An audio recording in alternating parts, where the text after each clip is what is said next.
Ladies and gentlemen, we're back at Real Deal Talk, Epic Fighting Productions, fighter interviews. We have in the house. This is his second round in the studio. He fought in the last Epic Fighting Productions fight, and lo and behold, check out, if you're watching this on video, there's a reason that there's a big ass trophy sitting next to him at this table, because at the last Epic Fighting fight, he had the knockout of the night. Moises, the Menace, Oslin. Bro, welcome back. How you doing? Okay, I say this every time. They're just so, everybody, they're so damn nice. It's crazy. It's crazy to me.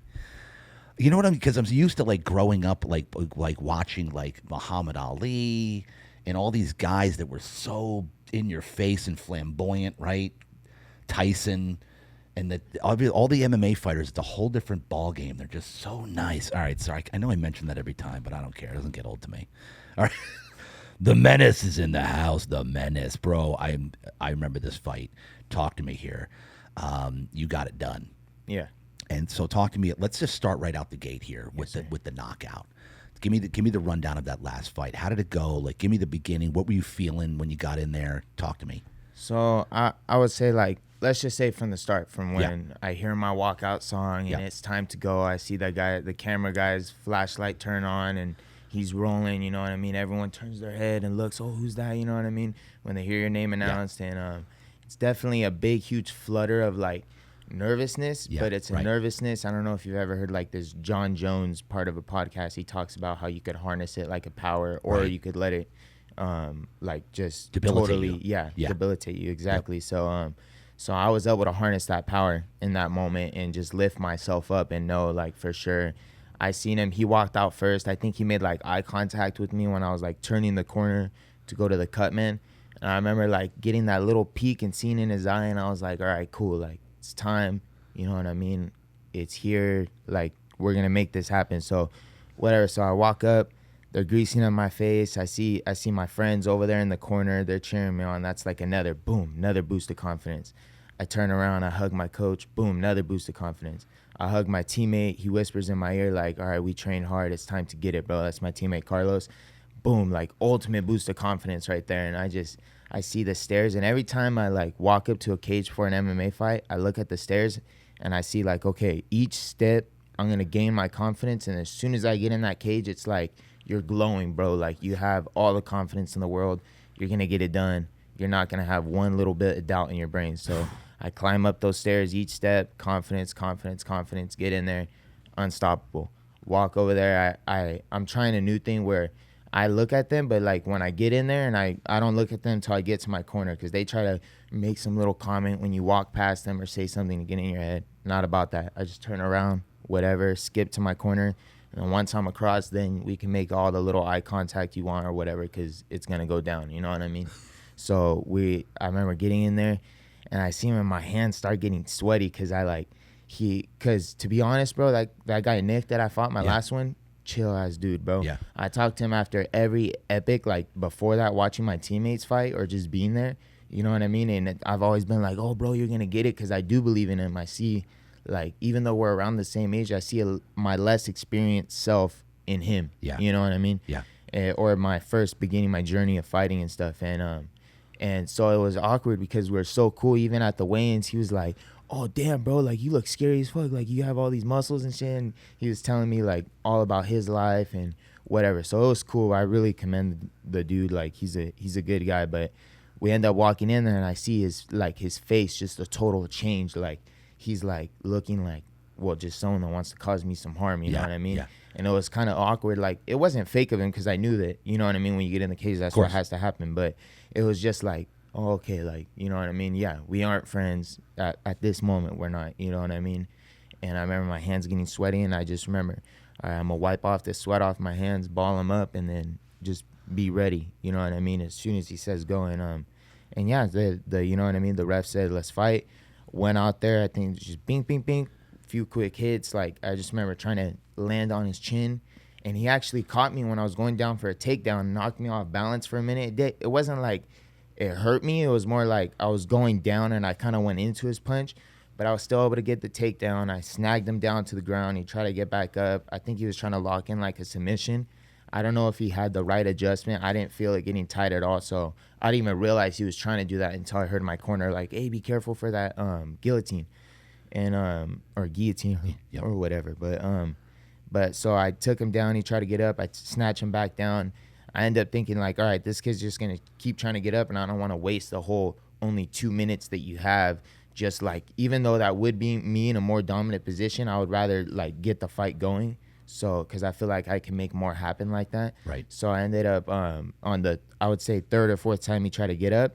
I ended up standing up, like shooting up fast, hitting him as he was getting up. I step back, ball up. He hits me a few times, but I blocked him, hit him again, slam him on the ground. End of the first round. You know what I mean? I end up on top, pretty good position. Yep. And then at that point, I was like, not pissed off at him, but pissed at like in myself, because I was like, the whole fight camp, I was thinking, all right, when I go out there, I'm finishing him in the first few seconds, bro. Like, you know what I mean? I need pressure, you know? So, because I didn't really be able to show that in my last fight, you know, before him. Right. So, whatever. So I remember like my corner comes in, Julio, and he's telling me something along the lines like, hey, bro, like next time you go out there, you need to make it happen. Like, I know you know what I mean? We thought we're going to finish him in the first round. It's no big deal. You're doing really good. Because he's seen on my face that it like kind of not made me worried, but it made me more like frustrated, and he wanted me to fight with at peace, you know what I mean? Right. With an open mind, you know? Because you can't really fight with emotions. That's how you end up in a wreck, you know? Right. So whatever. So he has told me like, all right, like you're good, bro. Like don't let it disturb or mess up your rhythm. Go out there and put it on him again right away. I remember thinking I seen him, and he's like, he looked even more pissed off because I just got done fucking whooping him for the first round. You know what I mean? So I'm like, all right, cool. He's gonna try to come at me, and I'm just not gonna back up. I'm just gonna let him run into the brick wall. You know what I mean? Yep. And sure enough, he comes at me. I see him try to angle off to the side. Nope. Fucking lock targets on him. Start cracking him. Boom, boom, boom. And like I blink my eye, and all of a sudden I see him like shut his eyes, and I try to swing again. And I look, and he's already on his butt, and he's like with his eyes rolled back, and I'm like, oh damn, like all right, I'm gonna finish him. So I start hitting him hard, and you could tell like he's a fighter, bro. Like you know what I mean? It snapped. He snapped. He was asleep, I would say, like when he was falling, and as soon as his ass hit the ground, it's like a lightning bolt that went up him or something, and he just right back on. You know what I mean? But he was still dazed, and I just cracking, wasn't defending himself, got caught like quite a bit more, you know what I mean? So they decided to call the fight. I think that was the right position. He would have just kept getting hit and then put to sleep even worse, you know what I mean? So, yeah. And so did you know that you got a good clean hit that got him, like, basically knocked him out? Yeah, when I hit him, I already knew for sure. I was like, all right, like, so my fight before that, You could feel that hit. Yeah, I'd done a similar thing, dropped him, and I was more lazier with my ground and pound. So I remember thinking about that. As soon as I hit him, I seen him fall, and I was like, all right, I'm going to be on him right now. You know what I mean? Make sure that this gets called. Like, no leaving it up, no decision to anyone else, you know? Wow. Oh, dude, I'm so glad we started with that. That was a good recap. All right, so talk to me. Let's remind the listeners, the watchers. Let's remind them where you train out of. Let's give them a shout. I remember Julio, but let's shout out the gym. Let's shout out your trainers. Right now, I'm training out of Team Overtime. That's my main gym. That's who I'm going to be representing this fight. I've been going cross training at certain gyms like Dan Henderson's. I go to Peerless Jiu-Jitsu. I want to start trying to make it out to Millennium and see what they're about. But, anything that I can make it to. I also do Seventh Son Jiu-Jitsu in Wildemar. Those are the boys right there. They very, you know what I mean, ahead of the game, you know what I mean? They teach me some pretty good fundamentals in MMA. So right now I'm just going everywhere. I'm trying to gather as much knowledge as possible. So when I'm there, I have a wide variety of tools of whatever I want to use because I want to display more of a show this time. Yeah. Beautiful. Yeah. Any individual trainers or training partners that you want to shout out? Any specific names? For sure. So I have my boy Keanu, my brother. He's fighting on this card too. Nice. He got submission of the night. You know what That's I mean? right. Yeah, real badass little boy. Not little boy. He's a grown ass man, but he's smaller than me. So yeah, he's dope. He's with it. And then I got my training partner Carlos. He was always giving me the work I need. He's fought here before. And then I also train with my brother. He lives out there in Vegas. He's coming down for a fight soon. His name's Trevin. So he always gives me some pretty good work. I grew up, that's my boy that I grew up on the streets with. Yeah. So he's like, me and him are tight with it. You know what I mean? Yeah, So yeah. Yeah, I would say about those 3 people, I always have Julio willing to meet up with me and put in those countless hours of like the privates or just holding mids. He deals with the sometimes when we're doing some complicated combo and I accidentally crack him in the face or something like that. He's the man that's just gonna deal with it and like, all right, Moises, let's do this again. You know what I mean? And like, you know, so I definitely commend him for that. I got my other coach, Tony. Yep. Yeah, I would say he's another man that definitely does about the same thing. He teaches me all the jiu-jitsu fundamentals that I know and really shows me like what it takes to be, not to know how to fight, but what it takes to be a fighter and the spirit of like a warrior and stuff like that. So yeah. Okay, so remind everybody your motivation. Like who motivates you, what motivates you, your training, how much do you train, by the way? Let's go there. So I train, as of right now, I'm training a little bit more than my last fight. Yeah. So my last fight, I was training once to twice a day.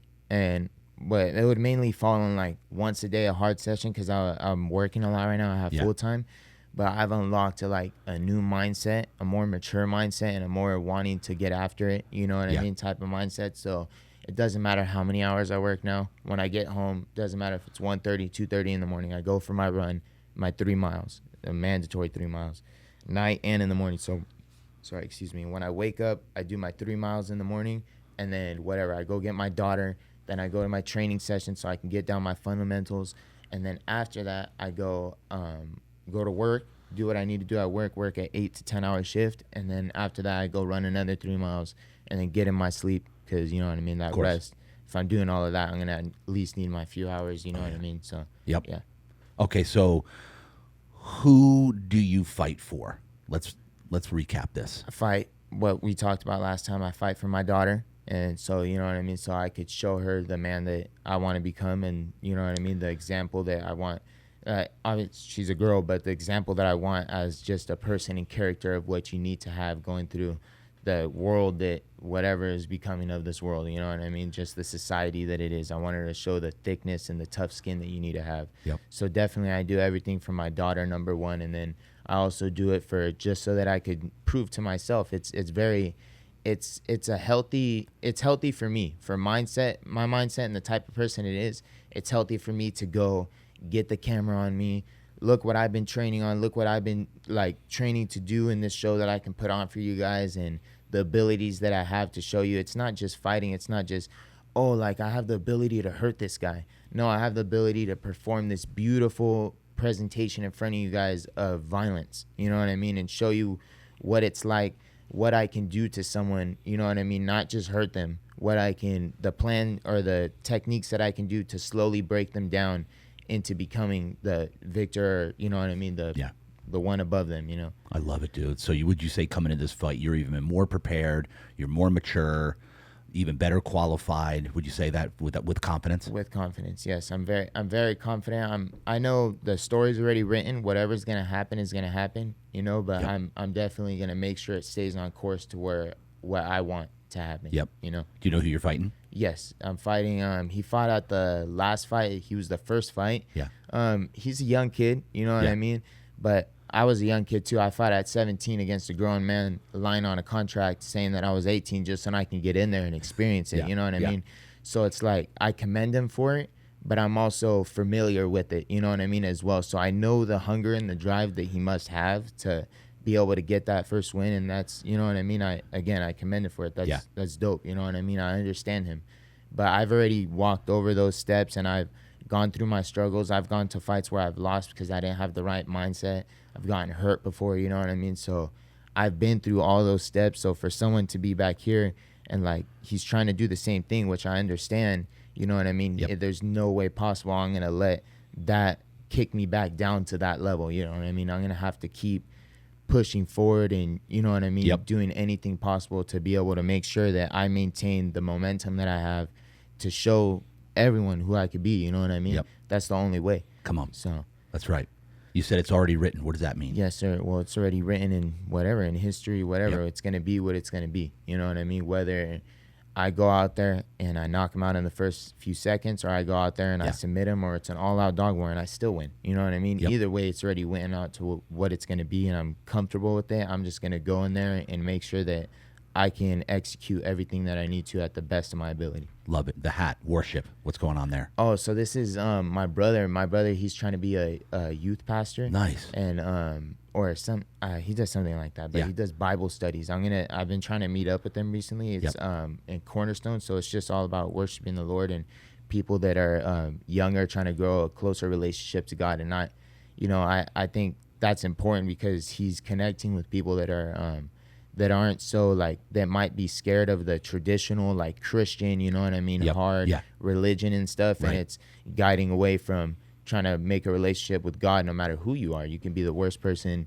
in the world, you can have committed all these sins, you know what I mean. It's just they're more focused on, okay, let's build a relationship with God before you have to, oh, I'm gonna go to church this day and this day. You can go to church as much as you want, you know what I mean. If you don't have a relationship with God, what good is that gonna do you? You know. Yes. Let's go. Well said, my friend. All right, we're going to finish this interview. Your nickname, the Menace. What Yes, sir. exactly does the menace mean? Like, what's the definition of menace? So the definition of menace is someone that is most likely to cause harm to you. So that, I think that's a perfect fitting suiting name for the sport that I indulge in. Not only the sport that you indulge in, but the perfect name for you Yes. specifically. Yes, sir. Moses, the Menace, Oslin, ladies and gentlemen. It's been an honor. It's been a pleasure. I can't wait to see you fight again. I was so excited when I saw you out there in the waiting room. Yes, sir. Let's get it done again, bro. Yep. Let's get it done. Real Deal Talk, Epic Fighting, August 23rd. Get your tickets. Come out, watch the Menace himself, Moses. Get it done again. Let's go. Real Deal Talk. That's a wrap.